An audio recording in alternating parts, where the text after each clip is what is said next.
Good afternoon, grazers. Today's the 6th of December, and I did some calculations the other day, and I think I have about right around 85 to 90 acres ahead of me to graze.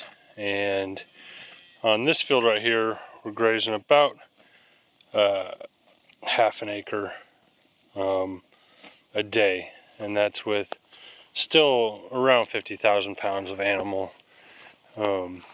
So, you know, with this is probably one of the, I'd say, below average grass areas, and so it's half an acre a day. In all reality, I probably got 180 days of grazing ahead of me, if right now. So cows are doing just fine, and we are starting to get some colder weather, and I'll show you up here. Yesterday I gave them a little bit more.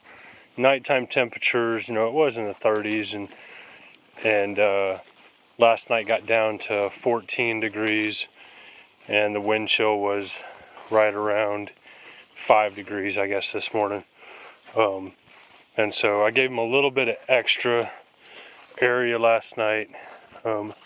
Not significantly more. I'd be probably, I'm going to say I gave them 20% more yesterday. And so you can kind of see this field had some locust in there, growing in there.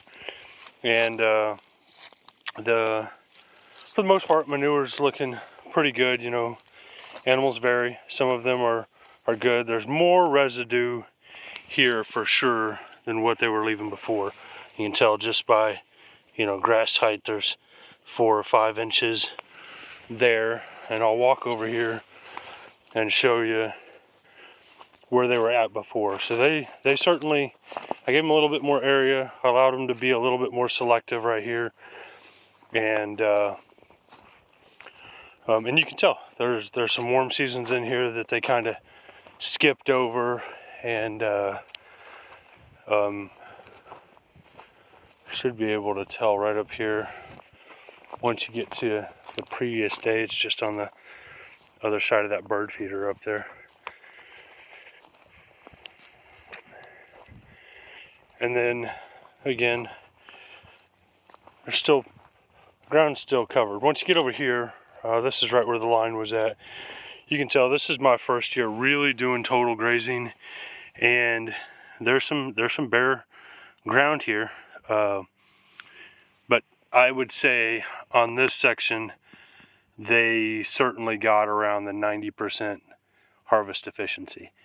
And these are all Angus cows, but I have culled pretty hard over the last several years. Doing rotational grazing, I've got rid of animals that didn't breed back, and so the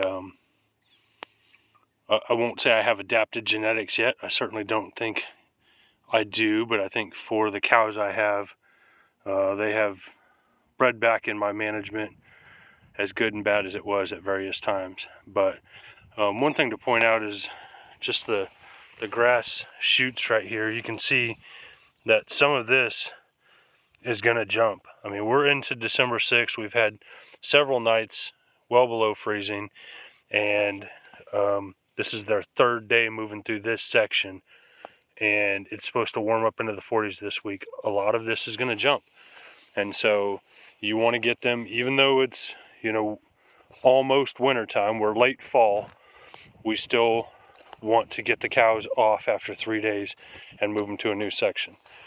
But again, fairly high harvest efficiency. Well, I would definitely say over 80%, closer to that 90% mark. And just watching their gut fill to make sure that they're staying full. I need to go up here and check this tire water, because it didn't really get above freezing today, and I think the bypass valve was on. Double check.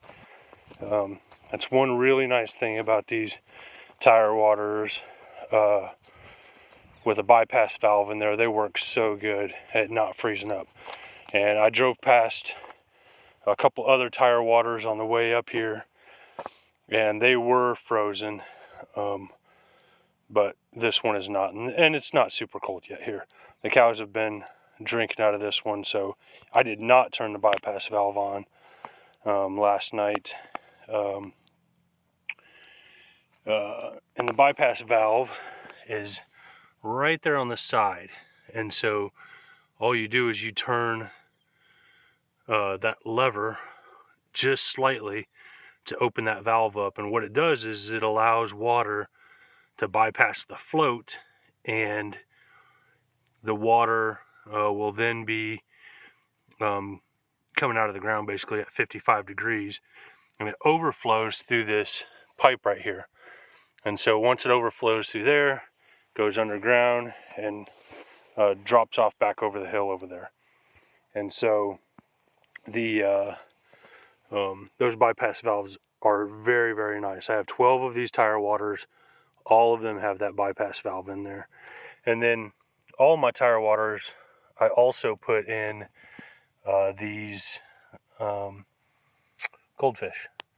And I'm guessing some of these are koi, whatever they are, minnows as well. And so I have been told, I have not researched it myself, but I've been told that they'll eat some mosquito larvae, and they help clean up some of the vegetation and stuff in there as well. I throw a cinder block in here usually to give them somewhere to hide and to crawl into, and they do use those. So I've never had any lay eggs, but I have been told that some of them will lay eggs. But up here is where they're moving to tomorrow morning. So I have to go out of town for 6 days, and you can see I already have my lane made for water going up through there, and then I have 6 days worth of paddocks up there, and it's 2 sections that will be subdivided into 3 days. It'll be single moves, but there's 3 days down the row, and then that'll get closed off, and then there's 3 days beside it, and they'll get moved once a day, progressing down that row as well. And so I just figured that would be easier. This paddock over here, or this pasture over here, is about 13 acres, and it's kind of irregular shaped. Just you've got this wood line that goes down through the middle of it, and then there's a strip of field that I own just on the other side of this woods right here, and then the neighbor's field is up over there. But I didn't want to have anybody have to deal with trying to graze in this irregular shape, so I just went ahead and jumped over here and gave them 3 days worth of moves over here, and then we'll jump back over there. So that'll be 6 days. I'm only going to be gone 5 days, so that'll cover the days that I'm out of town, and then we'll finish this field off. Once this field is finished off, I will probably jump right over to here and begin grazing this off. And there's probably, I think there's going to be 10 acres left here, around 10 acres left. And so my guess is I should get around 20 days of grazing here. There is some taller forage down over the hill that'll probably get into some 20-inch grass, and that'll probably put me around a third of an acre a day. And though my stock density isn't high, I still feel like I'm getting good utilization out of it. This is that overflow from the tire water that I talked about right here. And so if I turn that bypass valve on, it'll come over here.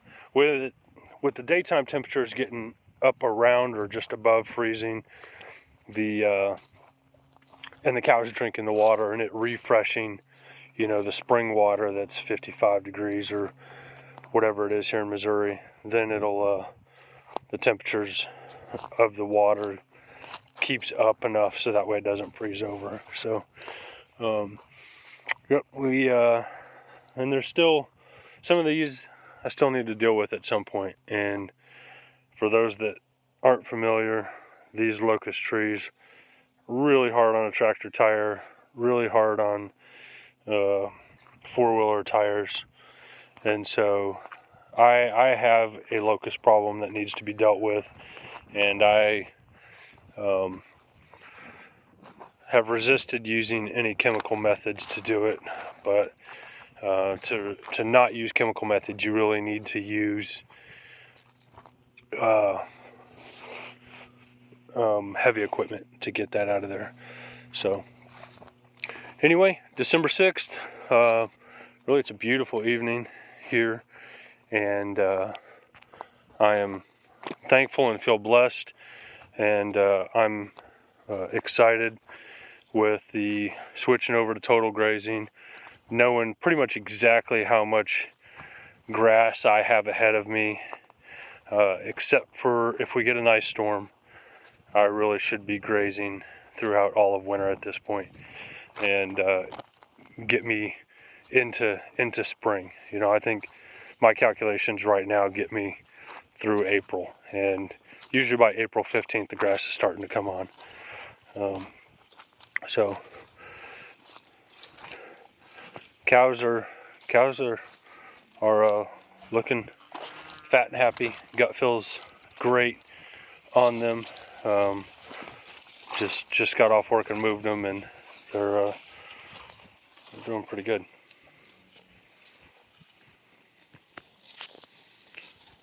All right, I'm signing off. Hope you guys have a great weekend.